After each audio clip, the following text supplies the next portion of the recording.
Hello, everybody. Scott Golden here with the Impact Review for the um, 23rd of September 2021. Not a fan of the show, honestly. Impact is a struggle to get through, mainly because they have some good talent that they're wasting, other talent that does not belong on a national television product, in my view. I don't know.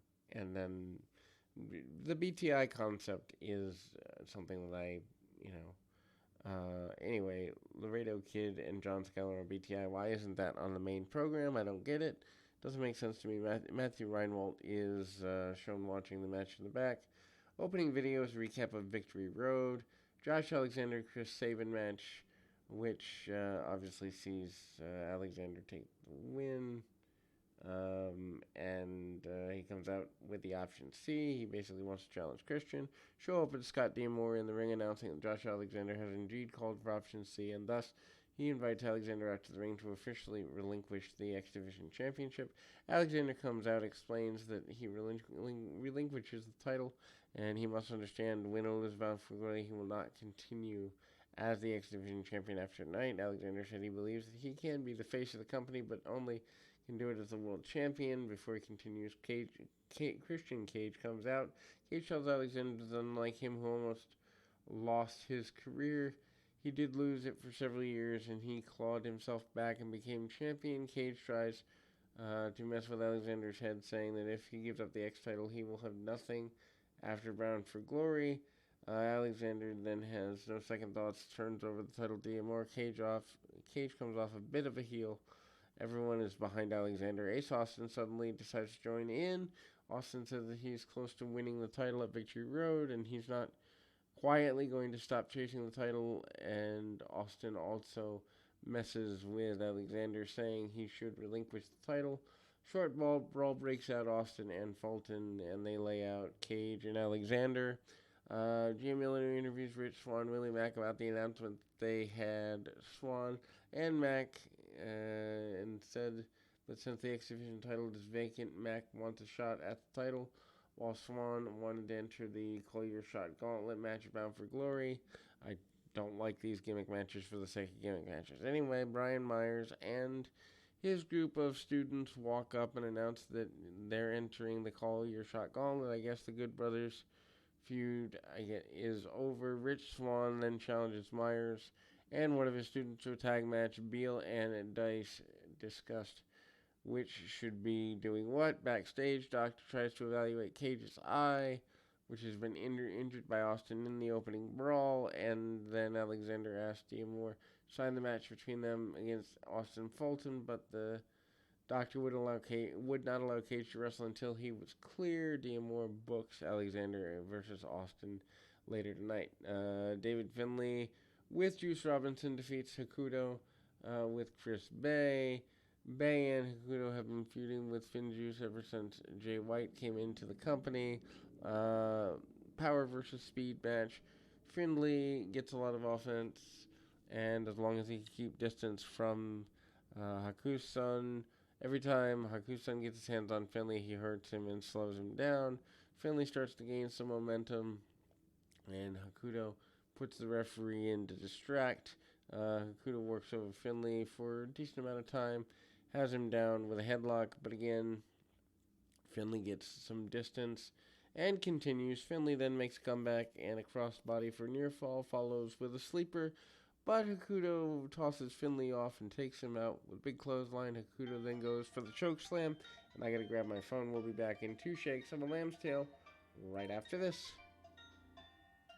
And I mean, to be fair, this is it's pretty basic stuff in terms of the um, nature of what they're trying to accomplish with the work within the process here. I mean, I'm not necessarily a fan of a lot of the Impact stuff, mainly because a lot of it comes down to stretching guys who are not ready to be at a national level into national level, and I think a lot of that is come down to the last 20 years in the wrestling business in general, where people are not required to be competent before they go on national television.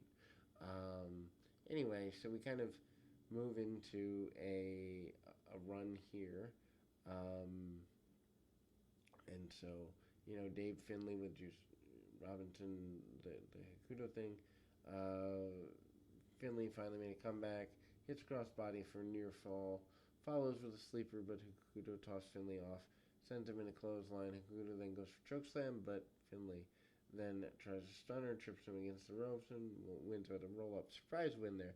Post-match, Hakuto attacks Finley. Robinson and May get involved.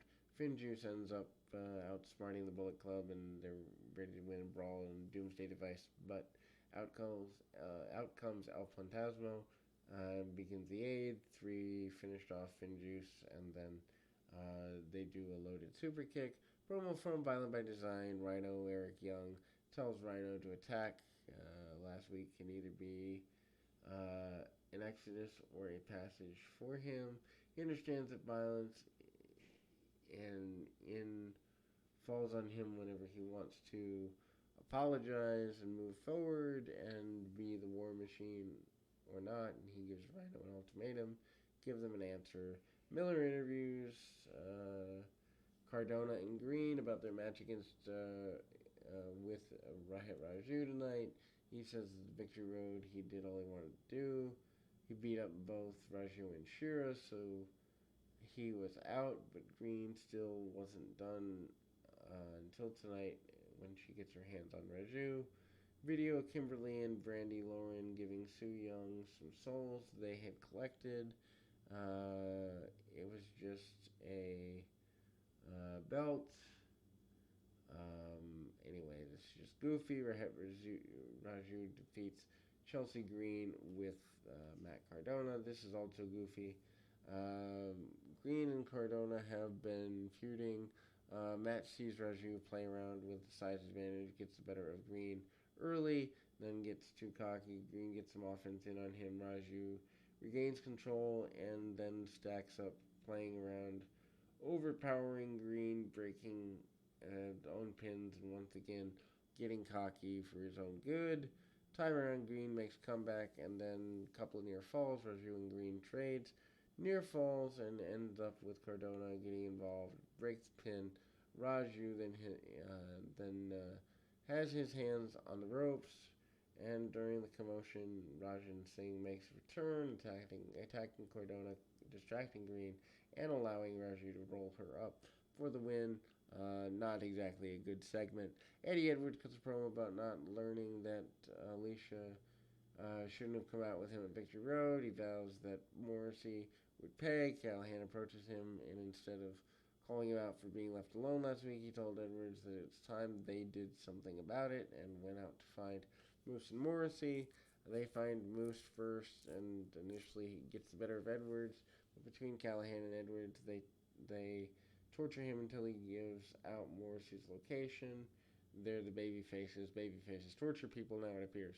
Rich Swann and Willie Mack defeat Brian Myers and BSK with the Learning Tree. Prior to the match, Myers found someone outside the Learning Tree since he thought the cone crop was a bit too green, so he instead called out VSK. Not a fan of this. Swann and VSK start off with a good fast-paced sequence. Swann and Mack gets the better of VSK.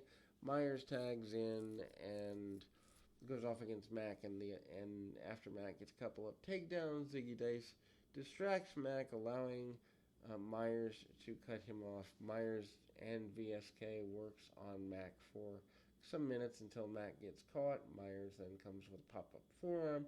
Swann and VSK come in with former getting 2 count with a standing frog splash. VSK comes back with an elevated DDT for 2 count. Finish sees Swann take out a couple of the Learning Tree, but Beal then tries to push Swann off the top turnbuckle, tosses him to VSK, roll up by Swann for the win. Short match, really does nothing. Again, you can definitely see that there is a drop in. I would even say MLW is above them in terms of storytelling. ROH I don't watch enough of, so I can't really tell you, but it just, Impact feels so Bush League compared to AEW at this point. And I feel bad because it's not the talent; it's just the stories. Well, some of it is the talent. Talent just isn't ready, but that's not their fault. Um, Hungry promoters try to push people before they're ready in a lot of cases. Anyway, over on Swingers Palace, Swinger complains about the news that they're headed into Las Vegas and that his casino won't be able to compete. Decides to write a letter to Scott D'Amore to request they don't go to Vegas. Swinger then directed the letter, and somehow he had signed it J.J. Dillon. Doesn't really make a lot of sense there. Good Brothers celebrate the win, saying that they're on vacation, celebrate being the most dominant tag team in Impact, and how they defeated everyone that had challenged them. In Impact and AEW, followed by a video package of the Good Brothers defeating all these teams.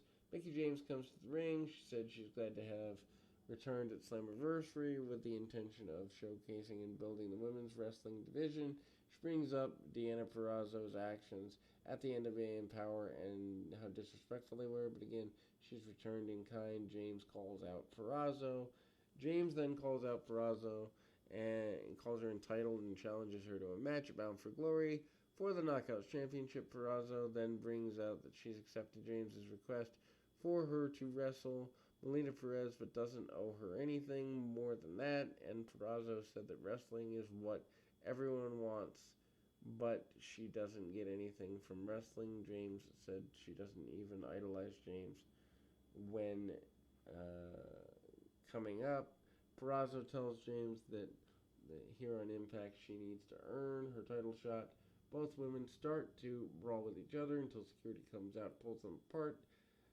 D'Amore comes out and tells James that the wrestlers don't get to book matches, but he also thinks that James does deserve a title shot, so he booked the match for Bound for Glory. Anyway, D'Amore walked to the back office. He encounters Eddie Edwards and Morrissey about to brawl. It stops them, booked a street fight for next week's Impact instead. Miller interviews Gail Kim about organizing Knockouts Knockdown with the Influence approached, and then they bring that up. Should be challenging for the Knockout Tag Team title, but Kim tells them that they'd have to win a number one contendership match against Jordana Grace and Rachel Ellering. Also next week we start a tournament to crown the new X Division champion, Bound for Glory, starting with Laredo Kid versus Trey Miguel and Alex Zane.